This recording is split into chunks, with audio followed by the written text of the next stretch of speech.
So now that I've fried it up, what does it taste like? Well, apparently I'm supposed to put a squeeze of lemon on top of the cheese.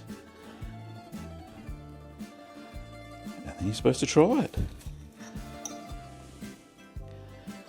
So my very own Saganaki made from my very own homemade Graviera. So very happy. Oh.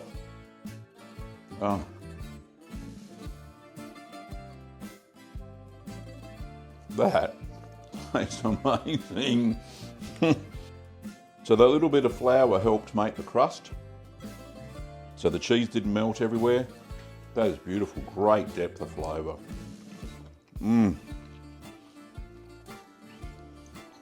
Perfect.